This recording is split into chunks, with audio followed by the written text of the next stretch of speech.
Welcome to Mission Sonlight. Today our media missionaries will introduce you to Busi Kamalo, the Youth Director for the Southern Africa Indian Ocean Division. His ministry to youth and young adults spans the 17 countries and 3 territories of this region.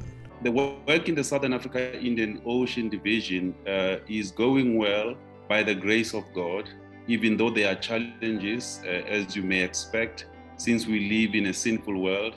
But because of God's love and grace, we have a membership of over 4.2 million people in our division. We have over 2.5 million young people, baptized young people in our division, which constitutes about 60% of our membership. The work of the Southern Africa Indian Ocean Division is intergenerational. This 13th Sabbath, we'll hear of the work of the Seventh-day Adventist Church across the southern portion of the African continent. And so you can see that our division is young, and because it is young, it behooves us to give them programs and activities that will challenge them and inspire them so that the work can even grow more. One of the methods used by the youth department is that of directors and youth interfacing with their counterparts in other countries. In our division, we always emphasize the aspect of interfacing. Each country must, make sure they reach out to another country so that work may grow in their countries. There are countries in our division that seem to struggle in making young people involved in the mission of the church. Of course, as you may expect, each country, each union has its own strengths and weaknesses.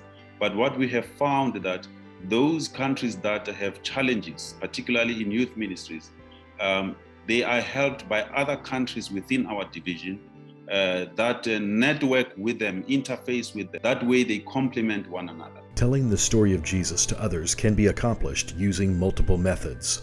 There are many ways in which our young people get involved in telling the story of Jesus. Some of them join the programs of the church, such as the Adventist Youth Ministries programs or the progressive classes.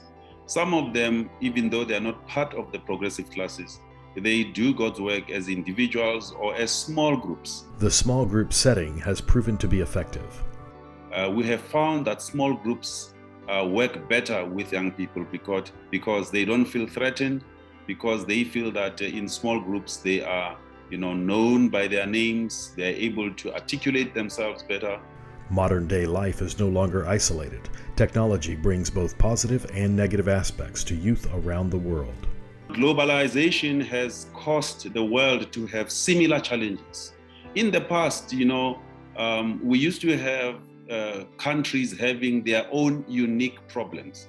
But because of globalization and because of the concept of the world being a global village, we seem to be sharing certain problems as different countries within SID. However, we do in some of our countries have problems such as young people engaging in substance abuse.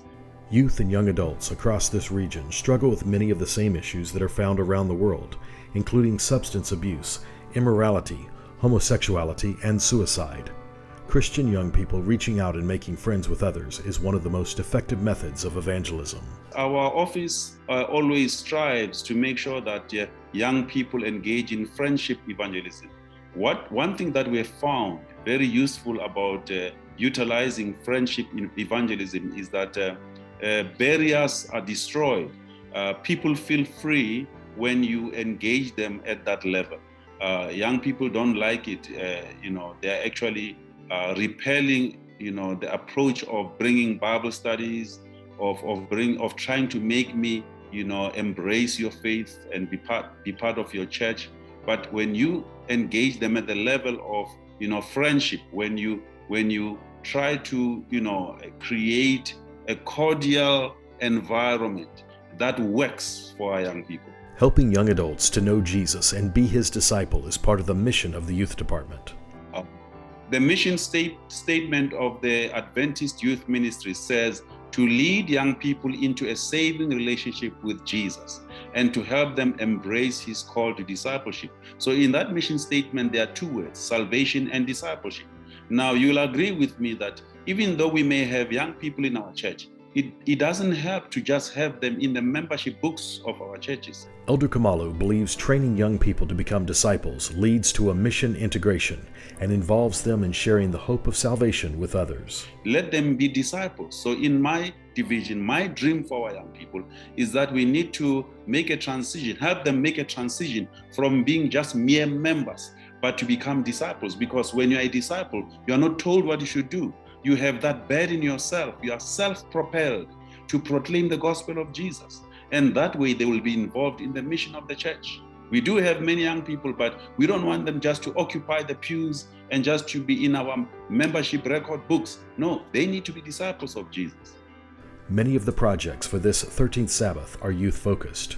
Your offering on June 25th will educate and minister to youth who are being trained to follow Jesus, become his disciple, and then share the hope of a changed life with their friends. Would like to thank those who are used by God to dig deep into their pockets, to give their free will offerings.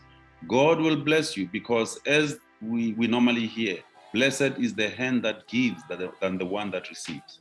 Bringing you this report from the Southern Africa Indian Ocean Division, we are the media missionaries of Network 7 Media Center. This is Mission Sonlight.